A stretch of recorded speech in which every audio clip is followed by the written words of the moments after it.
முதல்ல கோபியை பார்த்தது ஞாபகத்தில் இருக்குது. சிலோனில் வச்சு மேடையிலலாம் நல்லா பேசுகிற, சிரிக்க இந்த வசனத்தை சொல்ல மாட்டியா, சொல்லு அப்படின்ட்டாரு. கோபிக்கு அப்போ வாய் வர மாட்டேங்குது, நாக்கு உள்ளே போகுது. கண்டெல்லாம் அப்படியே தொடச்சிட்டு இப்படியே இருந்தார். இங்கே வா, அப்படி தான் சொல்லுவார். வா ஒன்று போகலாம் நம்ம கரெக்டாக என்கிட்ட நல்லா நடிச்சு காட்டுவார். அங்கே போனவுடனே விட்டுருவார். திரும்ப என்ன கூட்டிகிட்டு வந்த, இங்கே வந்து இடம் குட்டுறானே அப்படின்பாரு. அப்புறம் அப்படியே அந்த பயணம் ஆரம்பிச்சு அதே டைரக்டர், எங்கள் டைரக்டர் சிரித்து அந்த படம் முடிச்சுட்டு நாங்கள் வரும்போது அவ்வளவு கொண்டாட்டமாக வந்தோம். போய் திரைப்படம். வாழ்த்துக்கள் கோபி, உன் மனசுக்கு இன்னும் நிறைய களங்கள் கிடைக்கும், நீ விளையாடு. இந்த படத்தில் வந்து நாங்கள் காஸ்ட்டை வந்து தேடி கண்டுபிடிச்சி எல்லாருக்கும் வந்து ஒரு ஆடிஷன்லாம் கொடுத்தோம். ஆனால் லான்ச் ஈவெண்ட்லேயே வந்து எனக்கு ஒரு கேரக்டர் கொடுத்துருக்காருன்னு சொல்லி கேட்டு அவரே வாங்கிக்கிட்ட ஒரே ஒரு ஆர்டிஸ்ட்டு அண்ணன் மட்டும்தான். இந்த கிரேட் ஹாலிவுட் ஆர்டிஸ்ட் அண்ணன் படத்தில் வந்து தேவிகாவோட ஒரு ஃபாதராக பண்ணியிருக்காங்க. படத்தில் வந்து சரி பொண்ணோட ஃபாதராக பண்ணியிருக்காங்க. அப்பா பொண்ணுக்கு நல்ல ஒரு இமோஷனல் படத்தில் வந்து இருக்க ஒரு பாண்டிங் இருக்குது. அண்ணன் உங்களை பற்றி நீங்களே சொல்றீங்களா? சுத்தமாக தயவு செஞ்சுவாங்க. தேங்க்யூ சாம். சாமுக்கு ஒரு பெரிய கைத்தறி விடுங்க. நான் ஒரு சில இன்சிடென்ட்ஸ்லாம் சொல்கிறேன் வரதுக்கு. முக்கியமாக முதல்ல என்னுடைய ஃபார்மல் ஸ்பீச் ஒரு ஆரம்பிக்கிறதுக்கு முன்னாடி நான் அந்த மேடையில் இருக்கவங்க எல்லாருக்கும் நான் நன்றி சொல்லணும். சும்மா ஒரு ஃபார்மலான ஒரு நன்றி கிடையாது. முக்கியமாக எனக்கு வந்து என் வாழ்க்கை, அதாவது நானும் என் மனைவியும் எப்பவுமே நாங்கள் வந்துட்டு எல்லா ஷூட்டிங் செட்லையும் நாங்கள் 2 பேருமே தான் போவோம் வருவோம். அதனால் இண்டஸ்ட்ரிக்கே இது தெரியும். அந்த மாதிரி வாழ்க்கையில் நாங்கள் எந்த ஒரு தொழில் பண்ணாலுமே நாங்கள் 2 பேருமே சேர்ந்து தான் பண்ணுவோம். அந்த மாதிரி இந்த தொழில்னா இந்த பக்கமே வராது. 2 பேரும் ஓடி போயிடுங்கன்னு எங்களுக்கு அட்வைஸ் கொடுத்து எங்கள் வாழ்க்கையே காப்பாற்றி இன்றைக்கி நாங்கள் ஆரோக்கியமாக இருக்கணும். அது முக்கிய காரணம் செல்வமணி அண்ணா. நான் அவருக்கு வந்து அவரோட பாதம் தொட்டு நாங்கள் 2 பேருமே நன்றியை தெரிவித்துக் கொள்கிறோம். உண்மையிலே அவ்வளோ பெரிய ஒரு சிக்கல் சினிமாவில் எல்லாருக்கும் நடக்குமான்னு அவரே என்ன கேட்டார். இந்த மாதிரிலாம் யாருக்கும் திரும்பி வராது, ஓடி போயிடுங்க 2 பேரும், இந்த பக்கமே வராதிங்கன்ட்டு. 3 பேருமே எங்களுடைய வாழ்க்கையை வந்து அவ்வளோ அழகாக டச் பண்ணியிருக்காங்க. அமீர் அண்ணாவும் சரி, கனி அண்ணாவும் சரி. கனி அண்ணா எனக்கு அதுவும் அவர் தான் முதல்ல எனக்கு வந்து திரைப்படத்தில், ஏன்னா நான் வந்து பாலச்சந்தர் சாரால் அறிமுகப்பட்ட ஒரு நடிகர். ஆனால் எனக்கு டைலாகும் பேச வரல, கேமரா என்னன்னு தெரியல, எப்படி சொல்றதுன்னு தெரியல.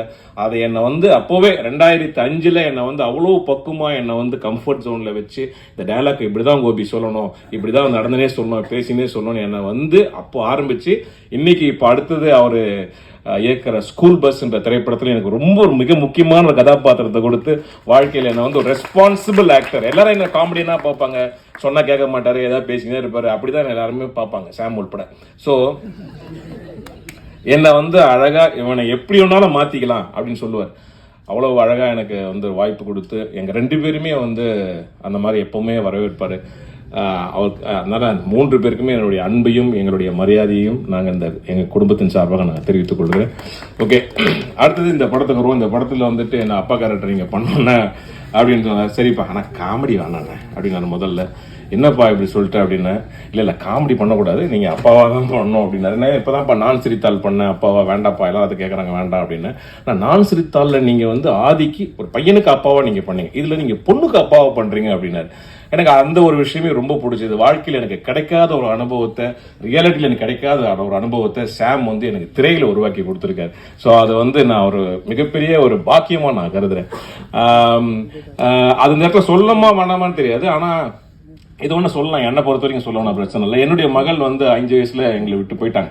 ஸோ அதுக்கப்புறம் வந்து எனக்கு ஒரு டீனேஜரில் ஒரு பொண்ணு எப்படி இருப்பா, என்ன செய்வா அப்படிங்கிற மாதிரியான ஒரு இன்டராக்ஷன், ஒரு அனுபவம், அதெல்லாம் எங்களுக்கு வந்து எங்கள் 2 பேருக்குமே ஒரு கற்பனையிலே தான் இருந்தது. அட்லீஸ்ட் நானாவது அதை வந்து ஒரு திரையில் இன்னைக்கு சாம் மூலியமாக அதை நான் அனுபவித்தேன். அதுக்கு எனக்கு ரொம்ப தேங்க்ஸ் சாம்.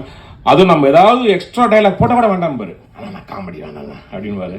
அது கூட இவர் சொன்னா பின்னாடி ஒரு பின்பாட்டு ராம் அண்ணா வேணாண்ணா. இதே 2 பேருமே எதுவுமே பண்ண விட மாட்டாங்க. சரி எனக்கு என்னடா சாம் டைலாக் இப்படி எழுதியிருக்கேன் அப்படின்லாம் சொன்னேன். ஆனால் அந்த படம் பார்க்கும்போது உண்மையிலேயே ரொம்ப ஒரு எமோஷ்னலாக ரொம்ப அழுது பரண்டு கதறாம அழகாக ஒரு மீட்டரில் என்னை வந்து நிறுத்தி வச்சிருக்கார் சாம் அண்ட் ராம். உங்கள் 2 பேருக்கு என்னுடைய மனமார்ந்த நன்றி. சாம் பற்றி இன்னொரு அதிகப்படியான ஒரே ஒரு விஷயம், ஒரு சுச்சுவேஷன் மட்டும் நான் சொல்லணும்னு ஆசைப்படுறேன்.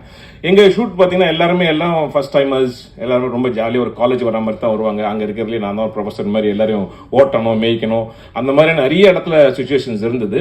பட் ஒரு காலகட்டத்தில் நான் வந்து சாம் வந்து எப்படி ஒரு சின்சியரான ஒரு திரைப்படத்தில் நம்ம நம்பி இவ்வளோ விஷயத்த பண்ணியிருக்காங்க, அதுக்கு நம்ம எவ்வளோ நேர்மையாக இருக்கணுன்றதுக்கு ஒரு உதாரணம் சொல்கிறேன்.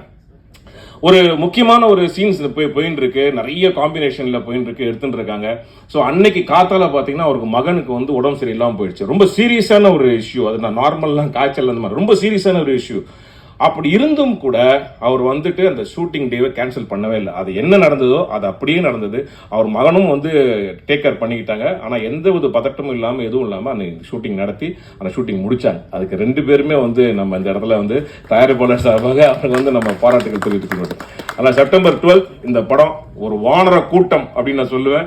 என்ன ஓகே, ஒரு இளமை பட்டாலும் ரொம்ப பியூட்டிஃபுல்லாக பண்ணியிருக்காங்க. எங்களுக்குலாம் ரொம்ப ரொம்ப சந்தோஷமாக இருந்தது. ஃபர்ஸ்ட் டைம் வந்து மகேஷ் சார் ஃபோன் பண்ணி, Gopi I want to tell you something, English தான், Gopi I want to tell you something, சொல்லுங்க சார் அப்படின்னு. The movie has come out really well Gopi, I am very happy, I want you to see அப்படின்லாம் சொன்னார்.